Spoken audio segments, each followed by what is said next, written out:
Welcome back to our channel, this is Ashish. चलिए देखते हैं कल मार्केट कहाँ मोमेंटम कर सकता है, उसके पीछे का लॉजिक क्या है। जैसा कि अपन यहाँ पे प्रीवियस वीडियो में क्लियरली डिस्कशन करते हुए आ रहे थे, यहाँ पे क्या है कि रूस और यूक्रेन में जो युद्ध की यहाँ पे संभावना चल रही थी, उसके अकॉर्डिंग मैंने आपको क्लियर वे में बताया था। यानी कि इस जगह यहाँ पे अपन डिस्कस किए थे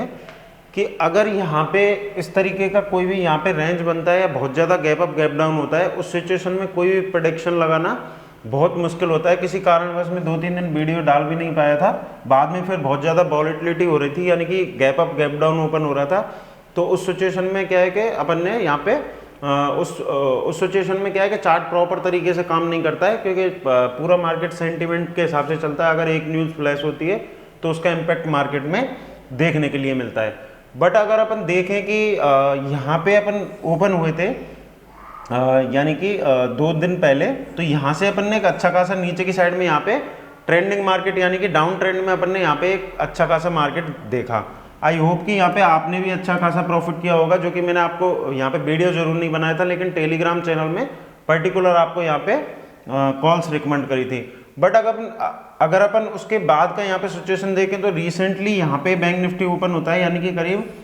35,800 के पास में यहाँ बैंक निफ्टी ओपन हुआ। ओपन होने के बाद में उसने एक अच्छा खासा यहाँ पे मूव दिखाया। यहाँ पे जो यानी कि जो क्लासेस में थे या वैसे वाले लोग हैं, जो इस तरीके की जो रेंज बनी हुई थी, इसी रेंज का उसने यहाँ पे सपोर्ट बनाया। फर्स्ट 15 मिनट का कैंडल क्लोज करने के बाद में उसने ऊपर की साइड में यहाँ पे वापस से एक रेंज यहाँ पे इस तरीके की एक रेंज बना के छोड़ दी है। अगर कल की सिचुएशन में अगर अपन देखें कि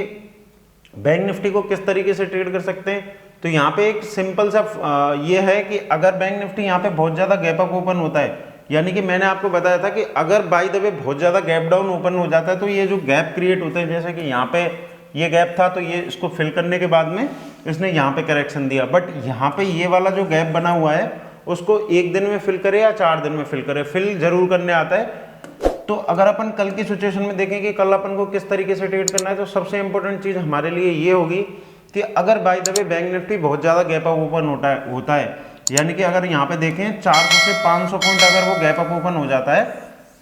और गैप अप ओपन होने के बाद में यानी कि ये वाली रेंज यानी कि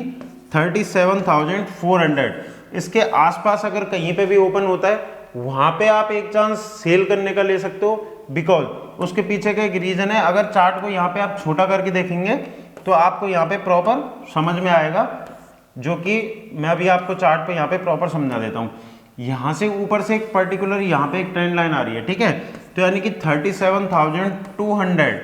ये वाला लेवल अपने लिए क्या है, एक स्ट्रॉन्ग रेजिस्टेंस है, क्योंकि यहाँ से अपन पर्टिकुलर क्या हो रहे थे, जब यहाँ पे जब इस ट्रेंड लाइन के पास में आ रहे हैं यहाँ पे, तो यहाँ पे क्या हो रहा है, सेलर्स एक्टिवेट हो रहे हैं और वापस से बैंक निफ्टी को नीचे की तरफ लेके आ रहे हैं। तो ये वाली रेंज यहाँ पे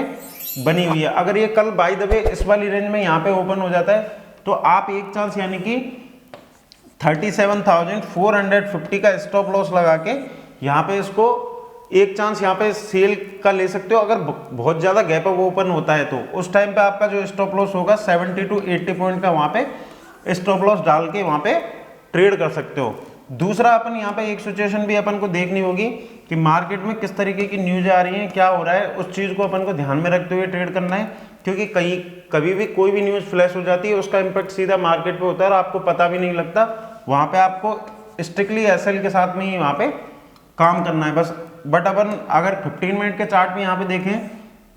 तो बैंक निफ्टी ने यानी कि ये वाली रेंज यहाँ पे बनाई हुई है। अब इस सिचुएशन में अगर ये यहाँ पे फ्लैट ही ओपन हो जाता है अराउंड यानी कि 36,500 के पास में अगर ये ओपन हो जाता है, तो यहाँ पे आपको कोई भी ट्रेड नहीं करना है। इस ट्रेड यहाँ पे इस टेरिटरी में जब तक ये ट्रेड करता रहेगा, उसके बाद में जिस रेंज को जिधर की साइड में ब्रेक करता है, आपको उधर की साइड में ही ट्रेड करना है। बिकॉज यहाँ से अगर ये नीचे की साइड में निकलता है, तो आपको 5 मिनट के कैंडल पे वॉच करना है। देन उसी के बाद में इसी को रेजिस्टेंस बना के कंटिन्यू करता है, तो आप इसको यहाँ पे सेल कर सकते हो। नीचे के जो आपके टारगेट रहेंगे अराउंड यानी कि 35,800 का नीचे की तरफ यहाँ पे टारगेट आपको देखने के लिए मिल सकता है। बट अपन यहाँ पे अगर इस चीज़ को अच्छे से समझें कि ये इसने क्लोजिंग जो दी है अराउंड इस वाले यानी कि 36,500 के पास में यहाँ पे इसने क्लोजिंग दी है। अगर ये बहुत ज़्यादा गैप अप ओपन होता है तो यहाँ पे अपन सेल करने वाले। दूसरा, यहाँ पे अगर आपको ये दिखाई दे रहा है, अगर ये बाय द वे यहाँ पे गैप अप ओपन हो जाता है और इस वाले लेवल के पास में इंट्राडे पे आता है, तो आप वहाँ पे यानी कि 70 टू 75 पॉइंट का स्टॉप लॉस डाल के इमीडिएटली वहाँ से बाई कर सकते हो। सबसे इम्पोर्टेंट चीज़ कल के मार्केट में भी यही रहेगी कि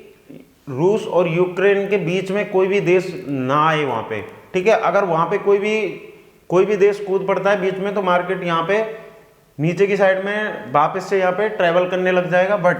सबसे अच्छा अपन को ट्रेड तभी मिलेगा जब ये इसी रेंज में यहाँ पे कहीं ओपन हो या बहुत ज़्यादा यहाँ पे गैप अप ओपन हो जाता है, तो इस चीज़ का अपन को यहाँ पे ध्यान रखना है। तो सबसे इंपॉर्टेंट चीज़ क्या होगी कि इस वाली रेंज को अपन को ध्यान में रख लेना है पहले तो। अगर इस वाली रेंज को जो इधर की साइड में ट्रेड करता है, सबसे अच्छा ट्रेड आपको तभी मिलेगा अगर ये यहाँ पे फ्लैट ओपन हो जाता है। फ्लैट ओपन होने के बाद में यानी कि 36,500 को अपना सपोर्ट बना लेता है, तो ऊपर की साइड में आपको एक मोमेंटम मिलेगा। दूसरा, अगर ये कल के सेशन में अगर ये क्लोजिंग 36,700 या 800 के अगर ऊपर करता है तो यहाँ पे आपको एक अच्छा खासा मूवमेंट ऊपर की तरफ देखने के लिए मिल सकता है। बट न्यूज़ का अपन को सबसे पहला ध्यान रखना यही पड़ेगा कि किस तरीके से अपन यहाँ पे ट्रेड कर सकते हैं। अगर बहुत ज़्यादा गैप अप ओपन होता है तो ये वाली रेंज अपने लिए रेजिस्टेंस की तरह काम करने वाली है, जो कि अपन को चार्ट पे क्लियरली दिख रहा है, ठीक है। तो बैंक निफ्टी में इन लेवलों को अपन को ध्यान में रखना है। दूसरी चीज़ एक भी ध्यान में रखना है कि अपना यहाँ पे जो इंडिया विक्स है ना, इंडिया विक्स है उसका भी ध्यान रखना है, क्योंकि वो जो भी वॉलेटिलिटी होती है उससे क्या ऑप्शन कॉस्टली हो जाते हैं। सपोज दैट कि जो 350 वाला ऑप्शन है वो आपको रेट पे मिलेगा 450 पे। तो अगर बाय द वे आपने यहाँ पे कोई पोजीशन बना रखी है तो उस कंडीशन में ये हो सकता है ये जो 100 रुपये का जो भी अंतर आ रहा है ना, ये जैसे ही मार्केट अगर विक्स अगर यहाँ पे विक्स में हल्का सा यहाँ पे डिप आता है हल्का सा, तो ये वाला जो आपका ऑप्शन है, यानी कि आपने देखा होगा कि बैंक निफ्टी ऊपर बढ़ रहा है बट ऑप्शन ऊपर नहीं बढ़ रहे होते हैं, तो उस सिचुएशन को आपको ध्यान में रखना है, क्योंकि अभी जो विक्स चल रहा है वो 26 के आसपास चल रहा है। तो इस चीज़ को भी आपको ध्यान में रखते हुए ट्रेड करना है। तो चलिए अभी निफ्टी देख लेते हैं, निफ्टी में कौन से लेवल इंपॉर्टेंट है और कहाँ पे अपन ट्रेड कर सकते हैं। सेम एग्जैक्टली मैं आपको बार बार बताता हुआ आ रहा था और हमने डिस्कस भी किया था, यानी कि 16,400 अपना एक इंपॉर्टेंट सपोर्ट था जो कि इसने तोड़ा था। उसके नीचे अपना 15,900 के आसपास में यहाँ पे सपोर्ट था, बट एग्जैक्टली उसने करीब 15,950 के आसपास से यहाँ से एक अच्छा खासा यहाँ पे बाउंस बैक किया। और जो भी फॉल होता है उसमें सबसे इंपॉर्टेंट चीज़ ये ध्यान रखने की होती है कि जो भी इन्वेस्टर होते हैं उनके लिए एक अच्छा मौका होता है, जहाँ पे दुनिया पैनिक होकर सेल कर रही होती है वहाँ पे एक खरीदने का मौका होता है, जो कि एक अच्छा खासा यहाँ पे मोमेंटम मिलता है। सेम एग्जैक्ट देखो निफ्टी ने ये वाली रेंज यहाँ पे क्लियरली क्रिएट की हुई है, यानी कि निफ्टी ने जो क्लोजिंग दी है 16,650 के आसपास यहाँ पे क्लोजिंग दी है। अगर बाय द वे ये भी गैप अप ओपन होता है तो इसमें आपको एक इम्पोर्टेंट लेवल है, यानी कि ये वाला लेवल, यानी कि 17,050 से लेके 17,100 तक यहाँ पे एक रेजिस्टेंस है। अगर इसको होल्ड नहीं कर पाता है, शुरुआती सेशन में इतना गैप अप ओपन होता है, यानी कि 300 से 400 पॉइंट अगर ये बहुत ज़्यादा गैप अप ओपन हो जाता है तो वहाँ पे डेफिनेटली एक प्रॉफिट बुकिंग आएगी। बट आपको देखना ये है कि अगर इंट्राडे में अगर इस वाले लेवल के पास को, यानी कि इस वाले लेवल के पास में कहीं पे भी आपको दिखता है, यानी कि 16,800 के पास में अगर दिखता है तो यहाँ 30 टू 35 पॉइंट का आप स्टॉप लॉस डाल के उसको बाई कर सकते हो। दूसरा, अगर बहुत ज़्यादा यहाँ पे 17,000 या 17,050 के आसपास में दिखता है तो वहाँ पे आप 30 टू 35 पॉइंट का स्टॉप लॉस लगा के उसको सेल कर सकते हो। बट वहाँ पे आपको एक सिचुएशन ध्यान में रखनी है, अगर वो 17,050 को यहाँ पे होल्ड कर लेता है और फर्स्ट हाफ में अगर इसको होल्ड करके रखता है तो एक चांस आपका ऊपर का भी बन सकता है, जो कि 17,150 तक यहाँ पे निफ्टी को लेके जा सकता है। तो आपको एक अच्छा ट्रेड तो तभी मिलने वाला है जब इस वाली रेंज में कहीं पे भी निफ्टी ओपन होता है। बट SGX के अकॉर्डिंग अगर अपन देखें तो करीब 17,000 के आसपास यानी कि निफ्टी ओपन होने के चांसेस है। तो अगर 17,000 के आसपास होता है तो डेफिनेटली जो ओवरनाइट पोजीशनें होती हैं, जैसा कि मैं ट्रेनिंग में बताता भी हूँ, यानी कि जो PE और CE वाले लोग होते हैं, यानी कि जिसको अपन पुट कॉल रेशियो बोलते हैं,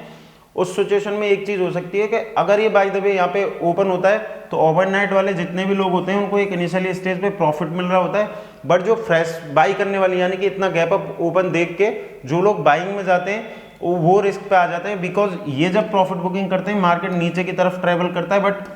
इनकी जो पोजीशंस होती हैं ना, उन पोजीशंस में या तो वो ऐड करते हैं या इसको स्क्वायर ऑफ करते हैं, तो उस बिहाफ पे मार्केट नीचे आने के बाद में वापस से ऊपर की तरफ यहाँ पे बाउंस बैक कर जाता है। बाकी का जो भी होगा मैं आपको टेलीग्राम चैनल में अपडेट कर दूंगा, जिसका लिंक वीडियो के डिस्क्रिप्शन में। तो आज के लिए इतना ही, थैंक यू।